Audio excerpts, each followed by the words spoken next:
de reunirnos nuevamente en el día del Señor, aquí, o Emera, como algunos dicen.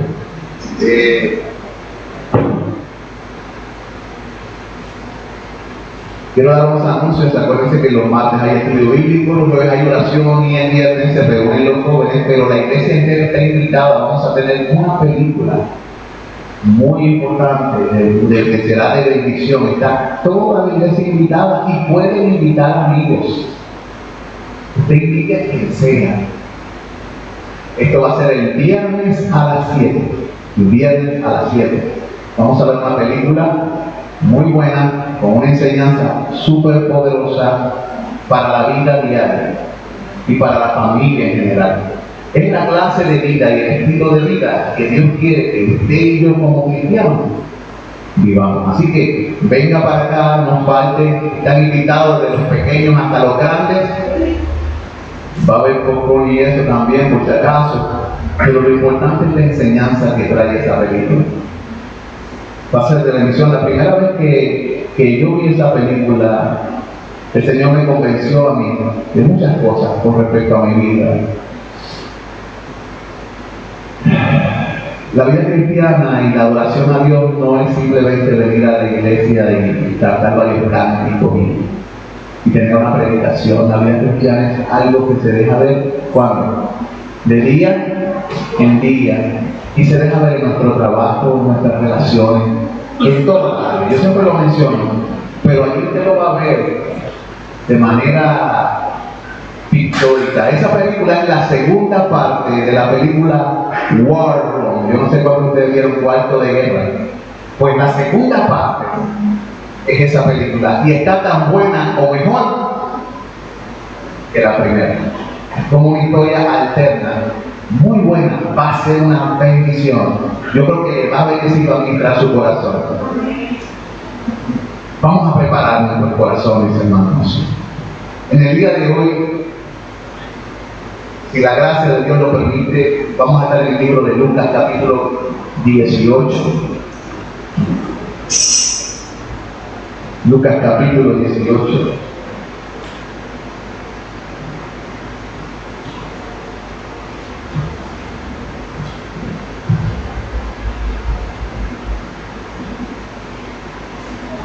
Y vamos a estar dando lectura a diferentes pasajes. Vamos a tratar de enseñarle a la iglesia a estudiar la palabra y sacar ideas centrales de cada pasaje. Cuando nosotros somos niños, se nos alimenta. Y se nos da obligatoriamente, y nosotros no decidimos lo que se nos da. Uno de los problemas que tiene la cristiandad en este tiempo es que no sabe cómo comer la palabra de Dios, no sabe cómo estudiar la palabra de Dios, no sabe cómo meditar la palabra de Dios. Le enseñaron en la escuela a sacar la idea central de un párrafo, pero cuando van a la Biblia, su mente se bloquea y muchas veces no saben lo que trata el contexto. En el día de hoy, si la gracia de Dios, hablaremos de 6 reflexiones, cada uno de un pasaje distinto. No voy a ser exhaustivo, no voy a predicar exegéticamente versículo por versículo. Simplemente voy a sacar la idea central de cada pasaje para que usted vea, y voy a sacar aplicaciones para mi vida y para tu vida con respecto a ese pasaje. Porque la palabra de Dios no es tan solo para leerla, es para vivirla. Usted va a beneficiarse no de la información, sino de lo que come de esa información. Usted quiere sacarle los nutrientes a un arroz habichuela y usted. Y yo vengo y le informo a usted lo rico que está, lo delicioso, y le describo y le hago un dibujo de ello. Usted no va a sacar ningún beneficio de eso. Pero si usted toma ese arroz con habichuela y usted se lo come, usted va a obtener beneficio de ello.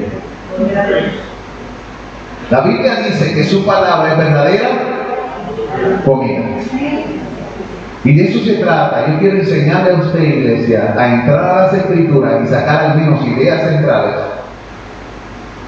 en lo básico de la enseñanza y luego aplicar ciertos principios. ¿Qué significa eso para uno? Allí en el capítulo 18, Padre Santo, habla a nuestros corazones por medio de tu palabra.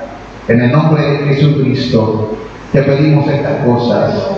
Amén y amén. Dije que no seríamos exhaustivos, ¿verdad?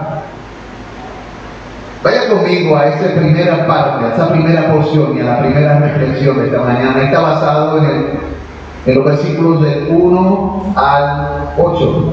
Y vamos a leer la palabra y dice: también les refirió Jesús una parábola sobre la necesidad de orar siempre y no desmayar, diciendo: había en una ciudad un juez que ni temía a Dios ni respetaba al hombre. Había también en aquella ciudad una viuda, la cual venía a él diciendo: hazme justicia de mi adversario. Y él no quiso por algún tiempo, pero después de esto dijo dentro de sí: aunque ni temo a Dios, ni tengo respeto al hombre, sin embargo, porque esta viuda me es molesta, le haré justicia, no sea que viniendo de continuo me agote la paciencia.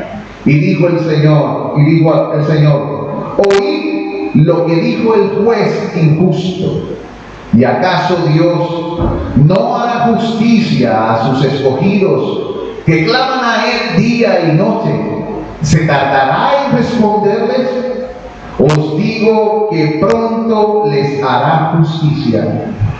Pero cuando venga el Hijo del Hombre, hallará fe en la tierra. Esta es la primera porción de hoy, es el texto. Y antes de comenzar, quiero decir lo siguiente. En los próximos textos que vamos a estar leyendo, vamos a ver que hay varias personas que se encuentran con Jesucristo y se acercan a Jesús, o se tratan de acercar a Dios, y tienen cada uno de ellos sus maneras. Cada uno de ellos se acerca a Dios con sus propias motivaciones. Y usted va a ver que ese capítulo se trata de diferentes formas en las que la gente se acerca a Dios, los motivos por los que se acercan a Dios y lo que reciben o dejan de recibir de Dios a raíz de lo que está sucediendo en el corazón. Ustedes van a verlo a través de ese pasaje. Y en el primer pasaje que leímos, noten lo que está sucediendo. El Señor quiere enseñarle a su pueblo a cómo acercarse ¿a quién? A Dios. Dios quiere, según este texto, que usted y yo busquemos a Dios como aquella mujer fue a donde el juez injusto. ¿Cuál fue la palabra? ¿Cuál es la palabra que describe a esta mujer en la búsqueda del juez injusto? Ella fue como constante y perseverante. Dios nos está diciendo: si te vas a acercar a mí, ¿vieron? Esa es la idea central. Acércate de manera constante y de manera perseverante. Luego nos dice que Dios no es como el buen injusto. Es sencillo, es una enseñanza clara. Dios quiere que tú y yo movamos a la acción. La vida cristiana, la vida de fe, es una vida activa, es dinámica, no estática. ¿Entienden? Él quiere y manda que usted y yo le busquemos con perseverancia. Esa es la palabra perseverar. Hay una doctrina que se llama la perseverancia de los santos. A veces también se traduce como la paciencia de los santos. Eso es lo que Dios quiere de ti y de mí. Dios no es como los hombres. La Biblia enseña que Él es bueno. Él es generoso. Él es generoso y bueno en gran manera. Y a Él le gusta que nosotros nos acerquemos a Él con una actitud constante y perseverante. De hecho, la Escritura enseña que el hombre de doble ánimo, que tiene dos almas, es inconstante en todos sus caminos. Y también enseña que cuando uno se acerca a Dios de esa forma, esa persona no piense que recibirá cosa alguna del Señor. ¿Entienden? ¿Cómo nos acercamos a Dios? Somos constantes. Evalúese a sí mismo, por favor. No evalúe a su hermano o su hermana. Examínese a sí mismo. Mire su vida.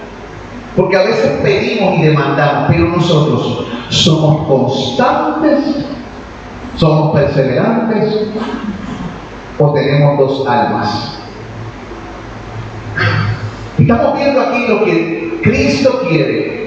Él les está enseñando a ellos lo que Él quiere, lo que Él demanda. Miren, Él quiere que nos acerquemos a Él con cuatro cosas. Fe. Porque el que se acerca a Dios primeramente tiene que creerle, ¿verdad? Él quiere que nos acerquemos a Él con arrepentimiento. Porque si usted le cree a Dios, usted se vuelve a Él. Arrepentimiento es un cambio de mente. También quiere que se acerque a Él con una actitud de perseverancia y una actitud de justicia. Note, fe, arrepentimiento, perseverancia y justicia. Estas cuatro cosas son necesarias. La palabra justicia significa todo lo que es conforme a su voluntad o todo lo que Dios demanda. Por lo tanto, cuando nos acercamos a Él, tenemos que creer que lo que Él dice es lo correcto. Tenemos que volvernos de nuestros propios caminos y arrepentirnos de nuestra manera de pensar y de nuestra manera de vivir. Deje el impío su camino y el hombre inicuo sus pensamientos, ¿cierto? Pero luego tenemos que perseverar en aquella nueva forma de doctrina que Él nos da, que es su palabra. Debemos perseverar, ser constantes en sus enseñanzas, en lo que Él nos mueve. Aquí, por ejemplo, oremos constantemente, pero también toda la enseñanza de Él tiene que ver con su justicia. Él está buscando un pueblo celoso de buenas obras. Un pueblo que ande por el camino de la rectitud. Usted ha sido elegido por Dios para andar por una senda diferente al resto del mundo. La Biblia dice que todos han pecado. O sea, todos se han desviado, que es lo que significa pecar, fallar el blanco. Pero usted y yo hemos sido elegidos por Dios para andar en la senda de los rectos. Es un camino para ti y para mí.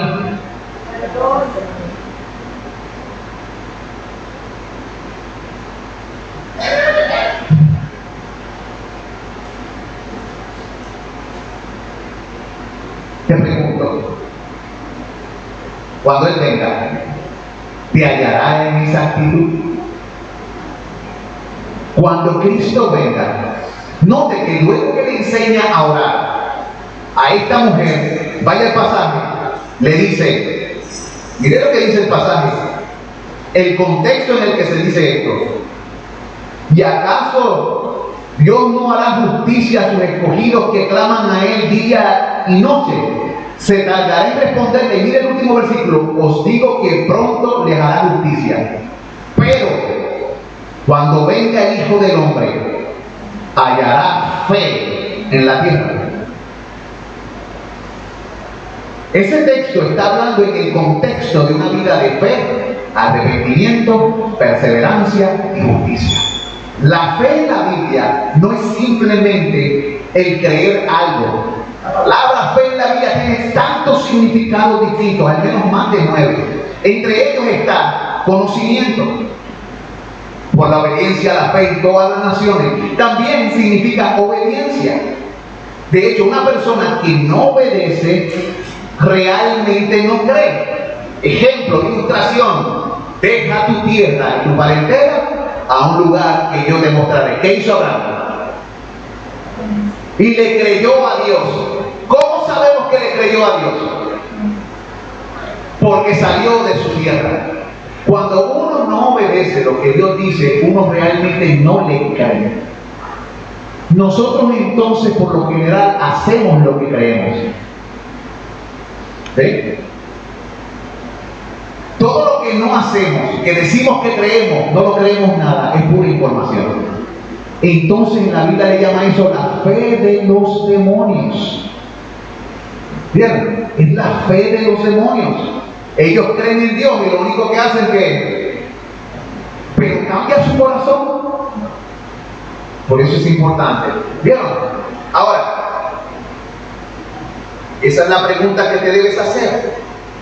¿Nos hallará Cristo con este tipo de actitud de perseverancia? Cuando Él venga, nos encuentra Cristo con esa actitud de fe, arrepentimiento, perseverancia y justicia en el día de hoy. Cada día tuyo se refleja por esas 4 características.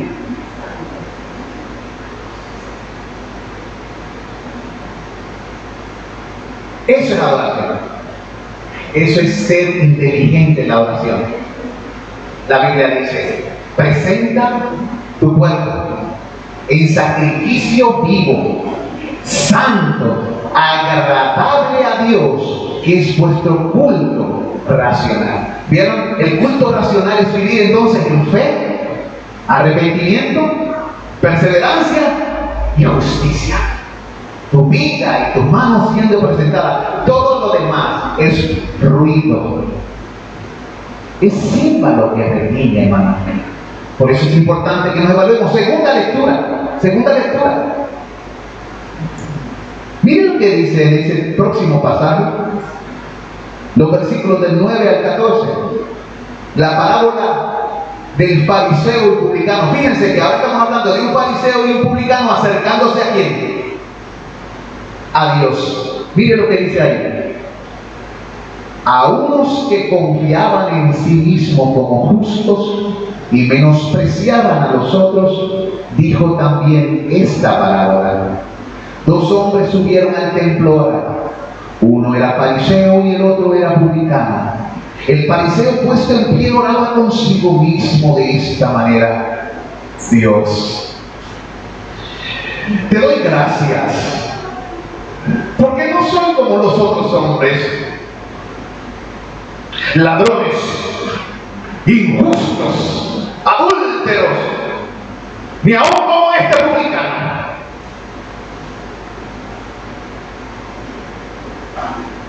Ayuno 2 veces a la semana, doy diezmos de todo lo que gano. Mas el publicano, estando lejos, no quería ni aún alzar los ojos al cielo, sino que se golpeaba en el pecho, diciendo: Dios, sé propicio a mí, pecador. Os digo que éste descendió a su casa justificado antes que el otro, porque cualquiera que se enaltece será humillado, y el que se humilla será enaltecido. ¿Qué podemos aprender de este pasaje, hermanos? Cuando nos acercamos ante Dios, la actitud y la motivación importan. ¿Vieron? Esa es la idea central. No es difícil. Jesús nos da un cuadro de cómo acercarnos a Dios de una manera que suceda lo que dice el último versículo. Dice: descender justificado. Uno fue justificado, el otro no. Entonces tú te vas a preguntar: ¿por qué uno es justificado y por qué el otro no? ¿Qué nos enseña un pasaje como esto?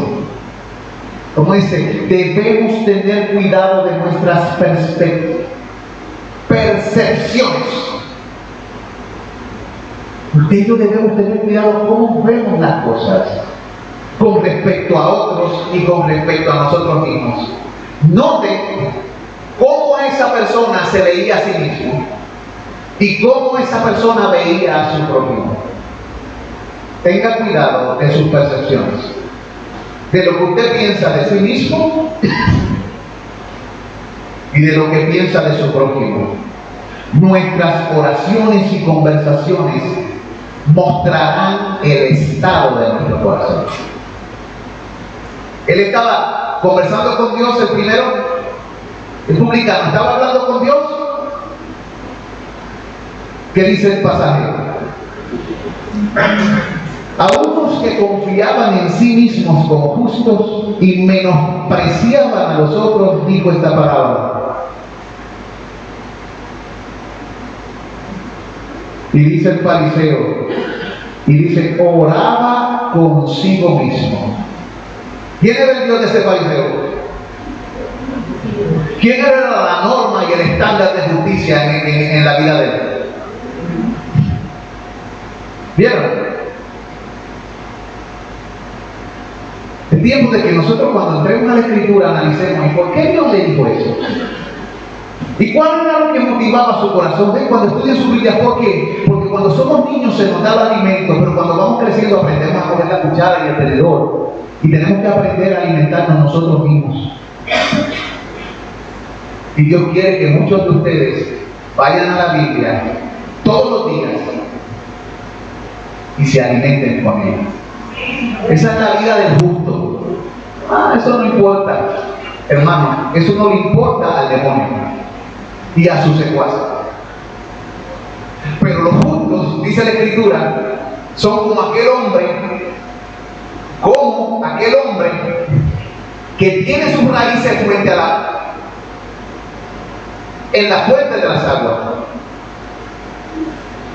y come de la palabra y la anhela de día y de noche. Ese es el justo, de día y de noche, el justo.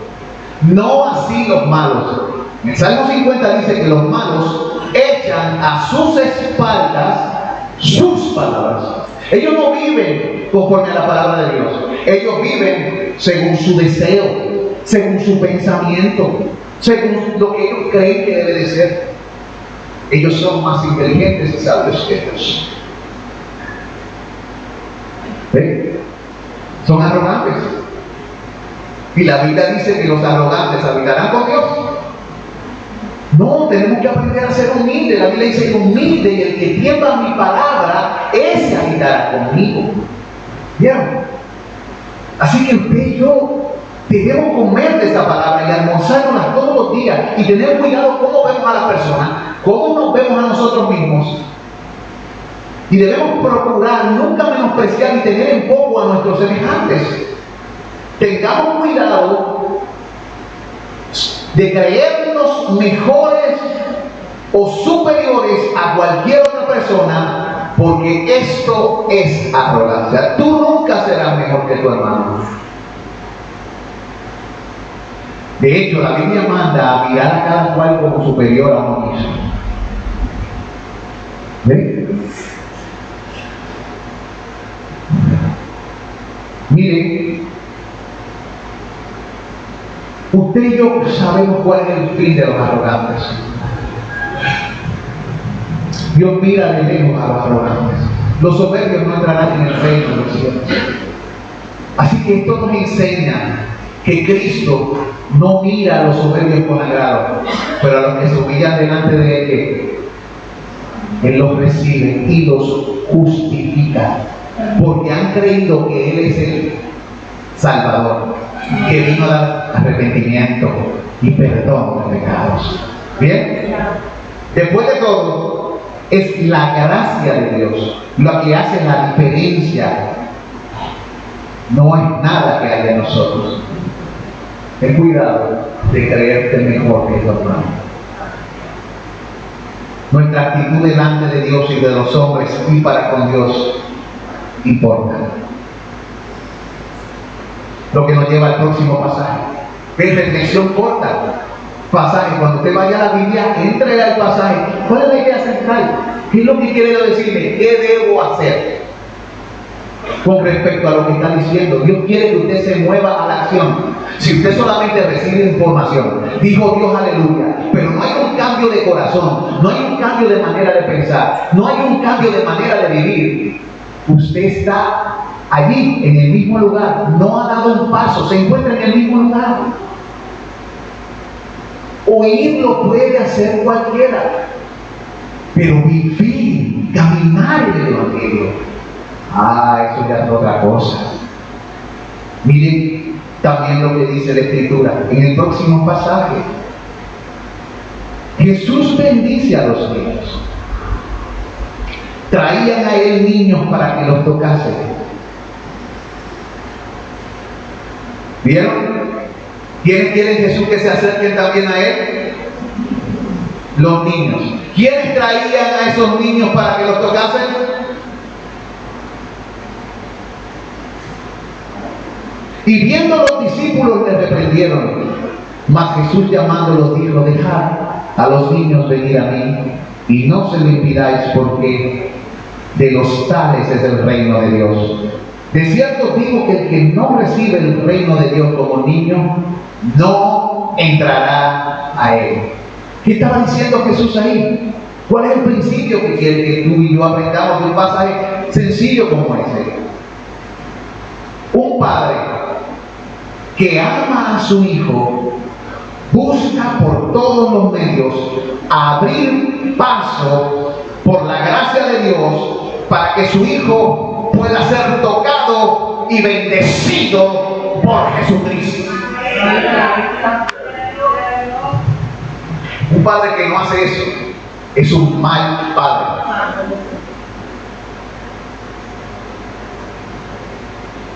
Escuche bien, un padre que no hace eso ha fracasado en su llamado.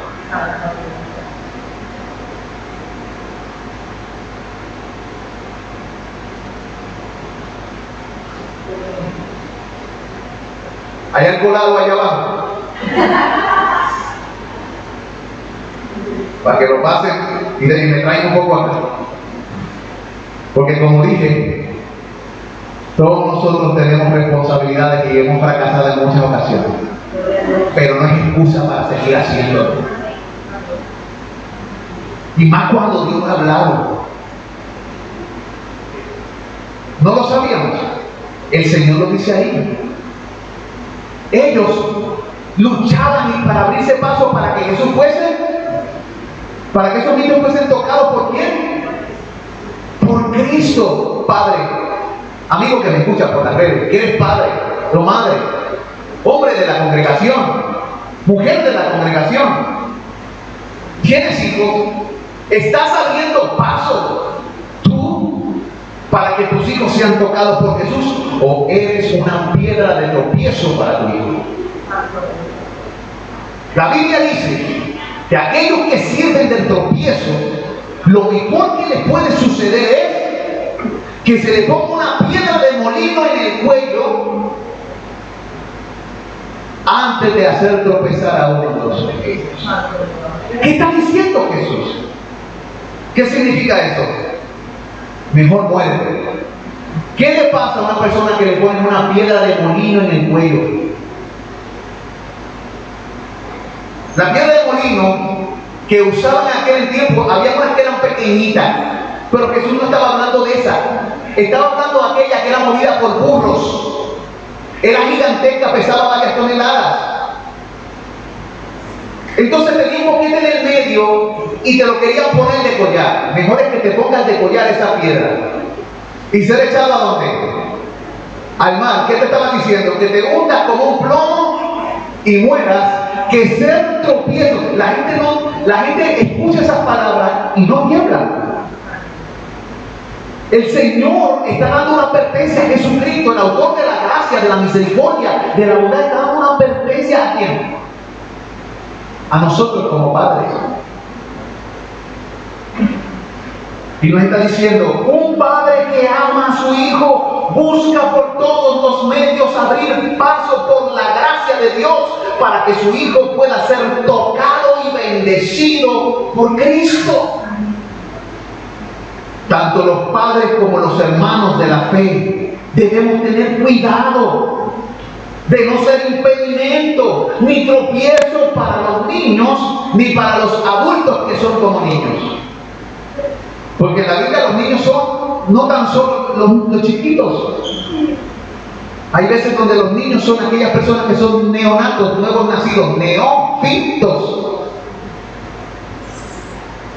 Iglesia Bautista de Basellas. Y hermanos que me escuchas, tengamos cuidado de ser tropiezo a nuestros hermanos, a nuestros padres, a nuestros hijos, a nuestros vecinos, a nuestros amigos. No seamos tropiezo a nadie. Y no le debamos nada a nadie sino el amarnos los unos a los otros. Eso es lo que el Señor quiere que usted y yo hagamos. Esto nos pone a pensar. Vieron, cuando Cristo habla, Él está diciendo cosas y la gente después le pasa por encima. Cuando vayas a la Escritura, dice: Señor, háblame. Quiero que me digas qué debo hacer con esto. ¿Cómo debo caminar a raíz de lo que estoy escuchando de ti? Es tu enseñanza. Tú eres el Señor. Lo que me lleva al próximo pasaje.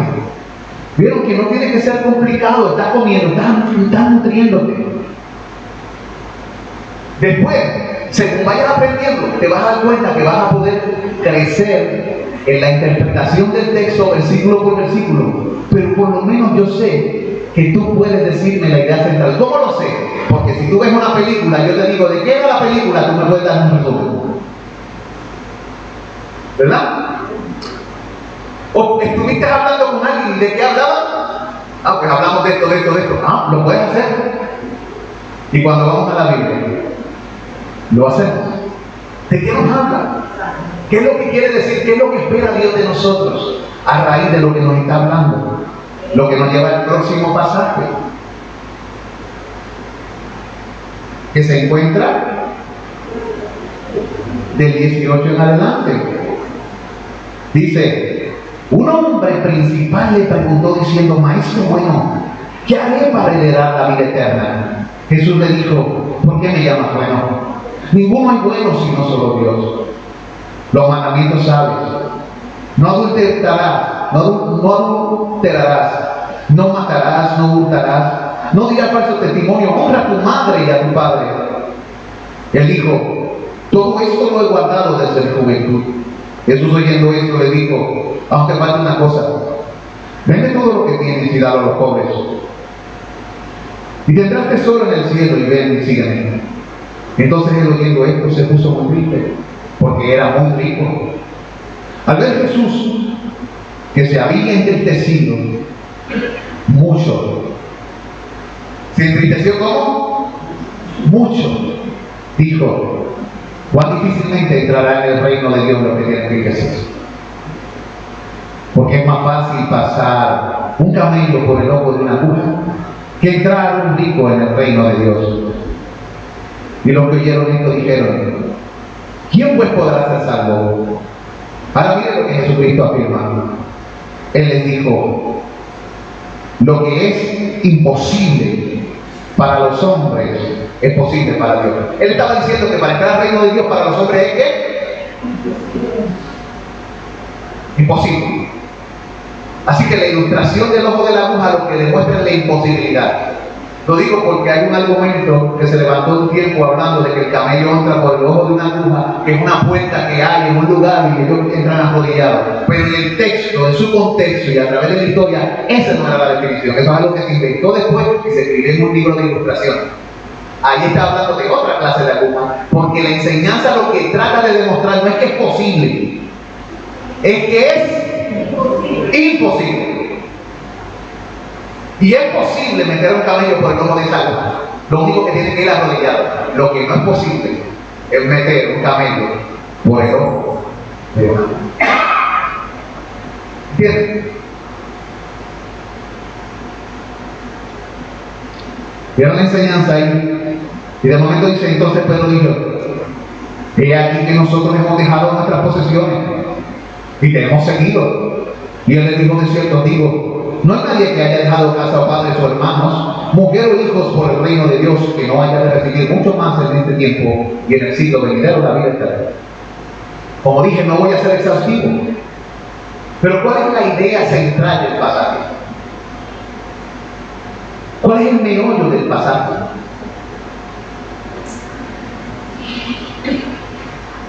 Miren el meollo. El ser humano siempre quiere contribuir en algo a su salvación. ¿Qué haré? ¿Ven? ¿Qué haré para obtener la vida eterna? ¿De qué está hablando? ¿Qué yo voy a hacer para obtener la vida eterna? Pero no que lo que dice Pedro después: Señor, nosotros sí lo hicimos. Parece que no escuchó lo que su maestro había dicho.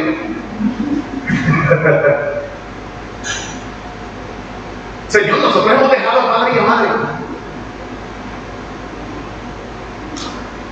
Jesús nos muestra que aún los más entregados a la obediencia se descualifican a sí mismos a causa de sus motivaciones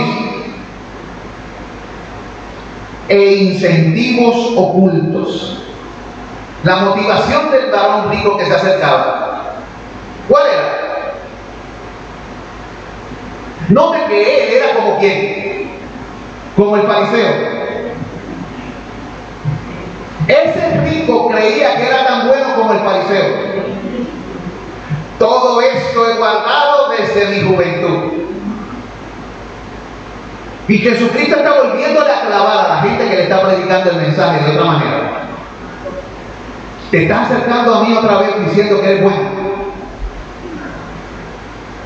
que eres justo, que no eres como los otros. Y ahora viene este joven rico. Fíjate, uno era fariseo, ahora el otro es un hombre rico. Que es un joven justo, buena gente. Yo he cumplido con todos los mandamientos desde mi juventud. Y entonces el Señor hace una pregunta sutil pero incisiva para demostrar dónde estaba su motivación y su corazón. Cuando Dios nos habla, a Dios le interesa mucho el estado de tu corazón y el mío. La palabra de Dios es penetrante. La Biblia la describe como una espada de doble filo. O sea, penetra, corta por ambos lados. Se desliza hacia adentro y muestra nuestras motivaciones e incentivos ocultos que muestran el efecto de nuestra caída y también muestran la idolatría natural del corazón del ser humano. ¿Cuál era el ídolo de este muchacho? ¿Qué fue lo que lo puso triste? ¿Vieron? Hay gente que se entristece más por perder dinero que por pecar. ¿Vieron? Hermano, ore por mí porque me quedé sin trabajo.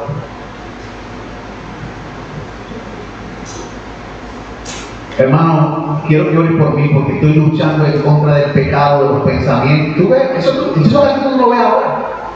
La gente pasa al frente para que oren por ellos, para que sean que prosperados, bendecidos y un montón de cosas. Pero no para que sus corazones sean conformados. Para que anden en una vida de arrepentimiento, fe, perseverancia y justicia. Entonces tú ves las iglesias llenas de gente que son inconversos, que creen que son cristianos, que creen en Jesús como un boleto para irse, pero esa creencia en Jesús no cambia sus vidas en el diario vivir.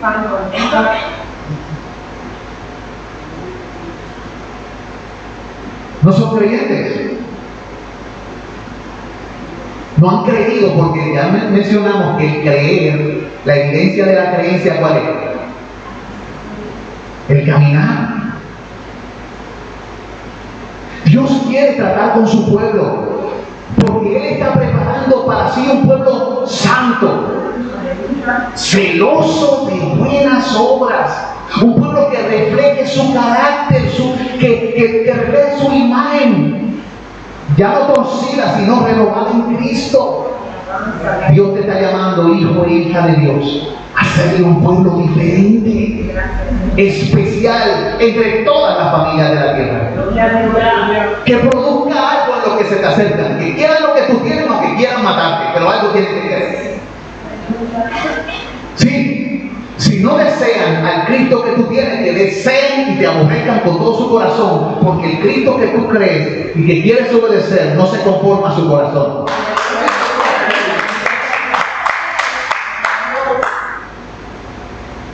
Esto no es fácil. ¿Quién dijo que el evangelio era fácil? La gente está aguando el mensaje para que la gente se sienta bien. Pero ese es el mensaje que Cristo trajo. En cada pasaje la gente no lo está analizando. Él está confrontando los corazones para que las motivaciones reales salgan y las personas, viendo su maldad, se vuelvan al que perdona. Y viendo su incapacidad, dependan de su poder. ¿Vieron?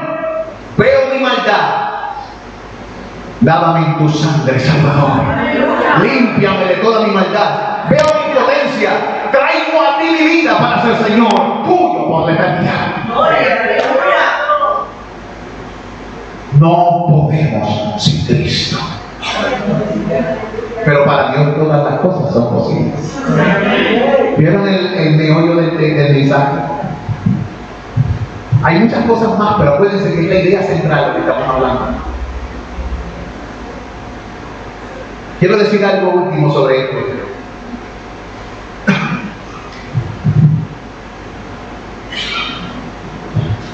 En cuanto a las motivaciones, algunas personas lo mueven que sus posesiones, como al rico. A otros los mueven sus relaciones. ¿Y cómo sabemos que el pasaje habla de eso? Porque Jesucristo dijo: de cierto os digo, no hay quien haya dejado casa o padre, o hermanos, o mujer o hijo por el reino de Dios. Hay gente que tiene a todas estas cosas, a todas sus relaciones, por encima de ¿quién? Por encima de Dios. Cuando tú pones a tus hijos por encima de Dios, cuando tú pones a tu esposo, o a tu papá, o a tu mamá por encima de Dios, tú estás pecando. Cuando tú pones tus propios intereses por encima de Dios, o los intereses de tus hijos por encima de Dios, tú estás pecando.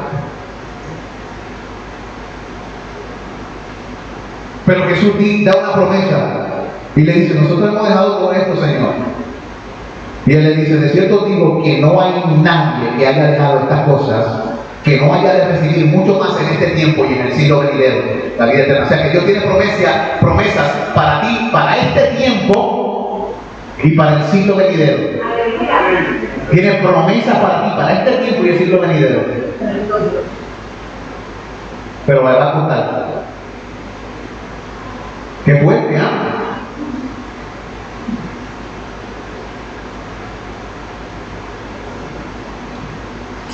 Un día, todos nosotros compareceremos ante Él. ¿Y qué vamos a decir?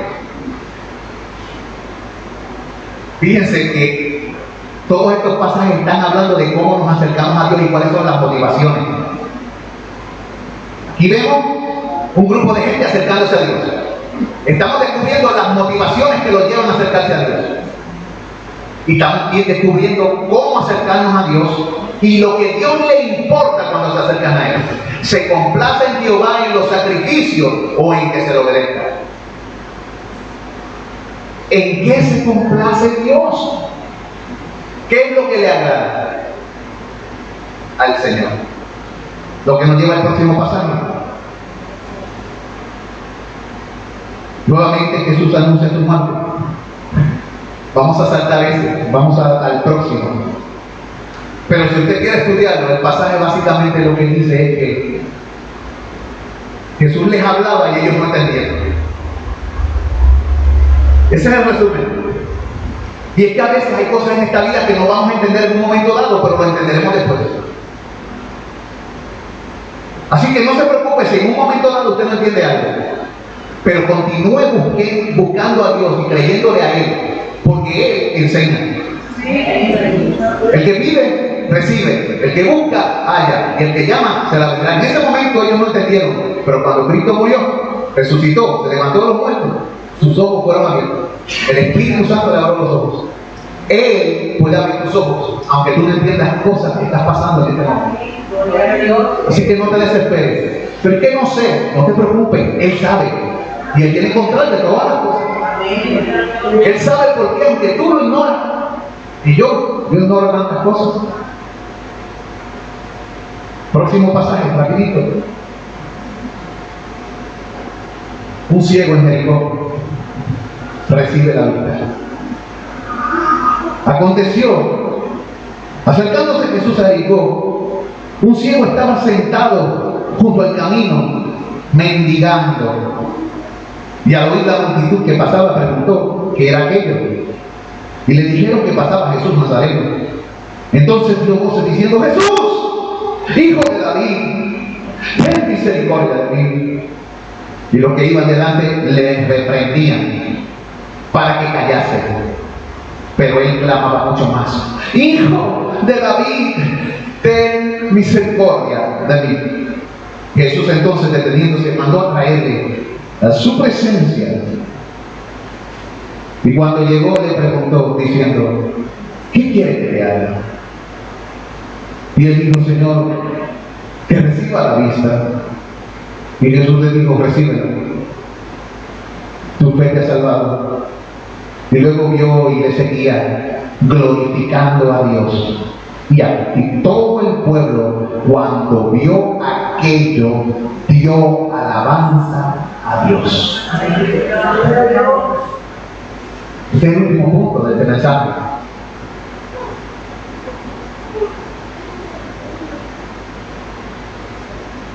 Cuando usted y yo vemos en verdad, cuando nuestros ojos son abiertos por Dios, ¿cuál es la respuesta natural? Eso es lo que responde ese pasaje. Nótelo, lo vamos a ver, usted lo va a ver, está allí. ¿Qué sucede? ¿Cuál es la respuesta natural cuando verdaderamente vemos a Dios, cuando nuestros ojos y entendimientos son abiertos? ¿Qué es la respuesta natural? Número 1, seguir a Jesús. Mire lo que dice el pasaje. Jesús le dijo: recíbela, tu fe te ha salvado. Y luego vio, sus ojos fueron abiertos. ¿Y qué hizo? Le seguía. ¿Qué sucede si los ojos de la fe de alguien son abiertos? Si la palabra abre tu corazón y te da visión espiritual, ¿cuál es la evidencia? Esa persona, ¿a quién va a seguir? A Jesús. Pero una persona que dice que ve a Jesús pero no le sigue, ¿ha recibido vista espiritual?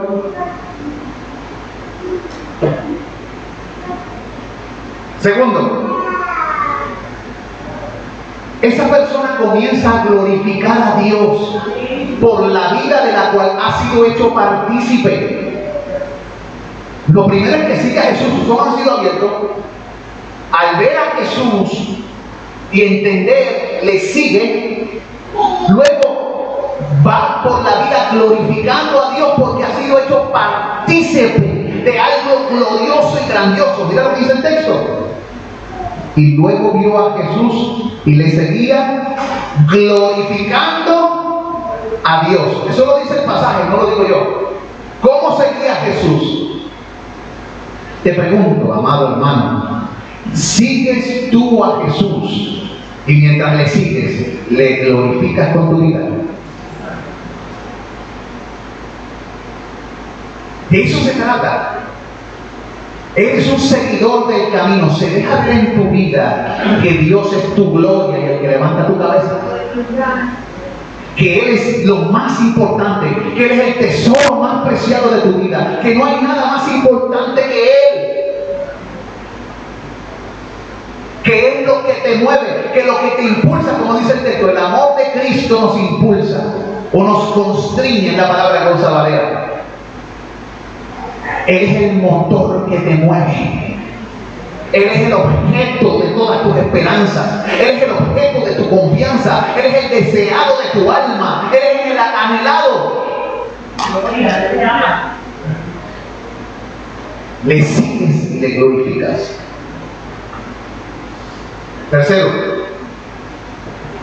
esa persona se convierte en un testimonio vivo de las obras de Cristo a favor nuestro y a través nuestro. Esa persona que le han sido abiertos los ojos, entonces sigue a Jesús, glorifica a Dios y se convierte en un testimonio vivo de las obras de Cristo a su favor y a través de Él. Te pregunto, amado hermano en Cristo y hermana, ¿eres un testimonio vivo del poder de Dios, de la obra de Cristo? ¿Y cuál es el resultado de todo eso? El pasaje nos dice cuál es el resultado del testimonio de una persona que tiene un testimonio vivo. Acuérdense que el testimonio no tan solo es una palabra que tú dices. El testimonio es algo que se ve. ¿Qué es un testigo? Uno que ha estado presente y ha visto que ciertas cosas siendo hechas. La Biblia nos llama a ser testimonios de testigos de quién? De Cristo y de su obra en quién? En nosotros. Podemos dar testimonio de su obra en quién? En nosotros. El resultado es que los que miraron, y esta es la conclusión, los que miraron reconocieron las obras de Dios. Miren lo que dice el pasaje. Le seguían glorificando a Dios, y todo el pueblo, cuando vio aquello, dio alabanza a Dios. ¿Vieron? Así que el resultado es que los que miran reconocerán las obras de Dios y alabarán a Dios. El propósito siempre será, en todo, que Dios sea exaltado. Prometido, exaltado estás, coronado estás, digno de toda la gloria, digno de toda la honra. En todo debemos procurar que Dios siempre sea exaltado. La salvación genuina tiene un efecto multiplicador, pues es el dedo de Dios y el brazo de Dios que se está moviendo. Voy a repetir eso último. La salvación genuina, cuando Dios verdaderamente transforma una vida y convierte a esa persona en un participante de lo que es Él, de su favor, tiene un efecto multiplicador. No es posible creer verdaderamente en Cristo y permanecer igual. Imposible.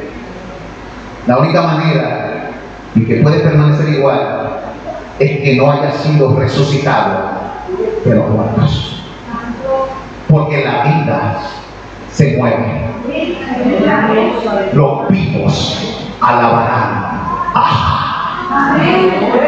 Aleluya. El brazo del Señor hará eso.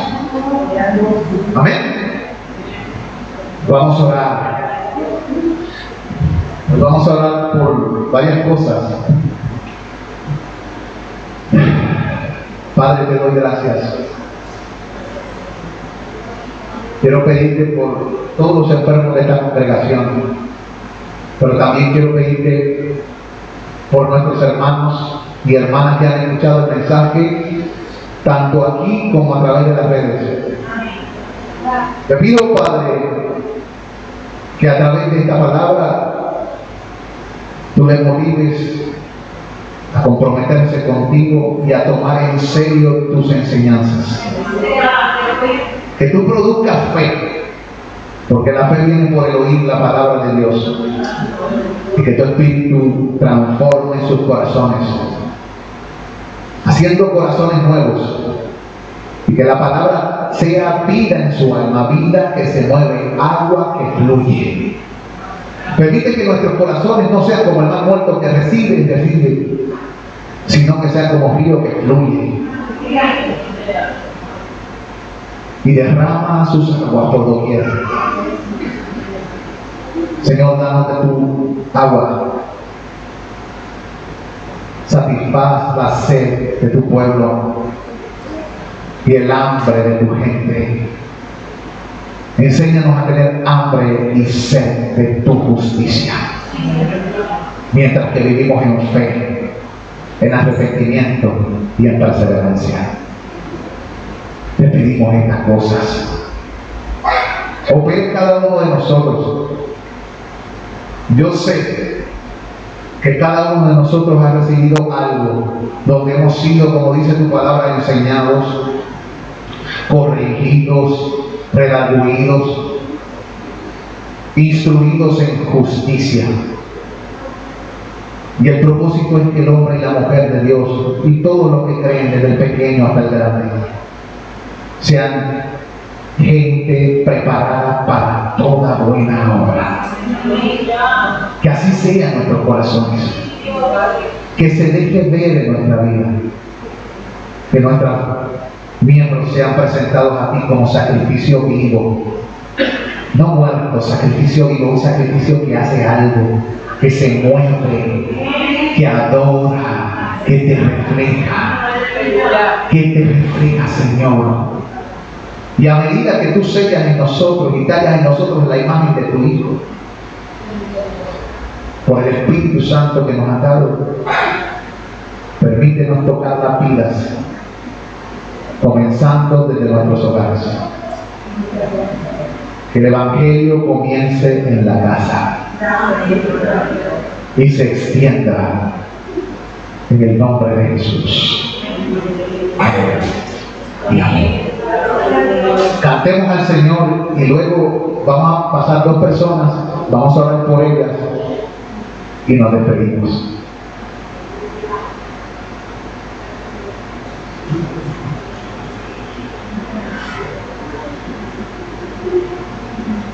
Exaltado estás. ¿Se reveló?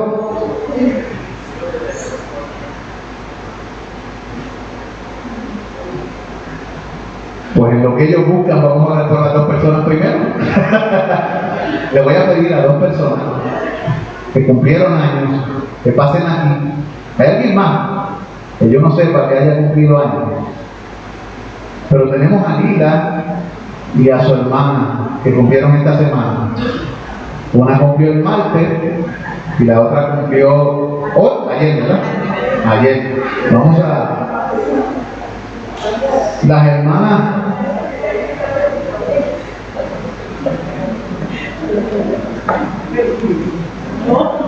Valentín son el grupo cristiano, y aquí pasen al frente. Vamos a ver por ustedes. No, ven acá para que sean vistas por todas. Vamos a prepararlo. Ahí vamos a orar por ellos, vamos a orar por ellos. Sí.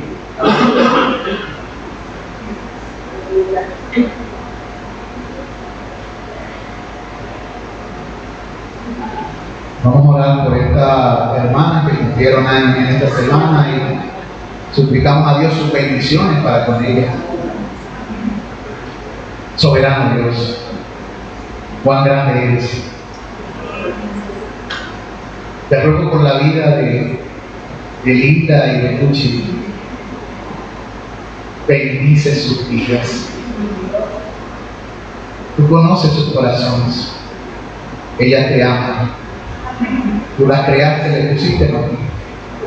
Le dijiste, mía eres tú. Yo te engendré. Tú, Señor, antes de que se formasen en el vientre, las conociste. Gracias, Señor, por su vida. Gracias por la salvación que le diste. Te ruego, Señor, que tu gracia y tu favor sea sobre ellos, así como hasta ahora las has atraído aquí para morar contigo en tus atrios. Sigue dirigiendo sus pasos, abriendo puertas para sus vidas, guiando sus corazones, llenándolas de todo gozo y paz en el terreno. Llénalos de fuerza, que la palabra se cumpla en sus vidas, que fuerza y honor sean sus vestiduras, que tu poder, Señor, toque sus cuerpos, sus almas, sus pensamientos, y vayas con ella en sus salidas y en sus entradas. Estés con ella al levantarse y al acostarse, y mientras van por el camino, hagas resplandecer tu rostro sobre ellas. Tenga de ella misericordia y la persiga con tu bien todos los días de su vida. En el poderoso nombre de Jesucristo te pido tu bendición para con ellas. Amén y amén. Cantemos al Señor. Exaltado estás.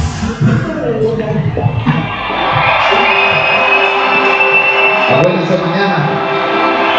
Entienden ahí la película, acuérdense, todos invitados, inviten a alguien, si quieren invitar a un vecino o a una amistad, están invitados.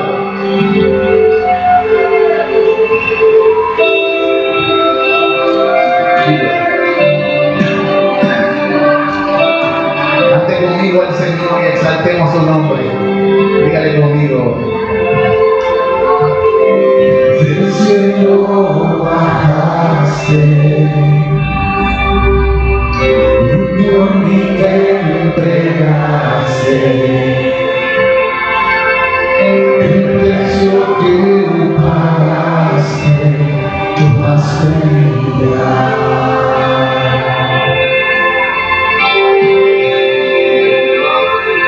Mi dolor quitaste, mi enfermedad sanaste. Mis culpas tú borraste, al morir en esa cruz.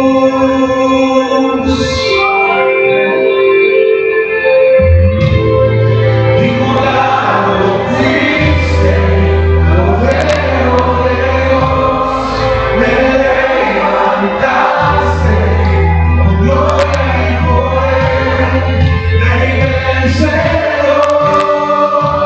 Alfa y Omega.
todavía, como dijo la hermana al principio del devocional, para que toda lengua, para que todas las rodillas se doblen y toda lengua confiese que Jesucristo es el Señor, para gloria de Dios Padre.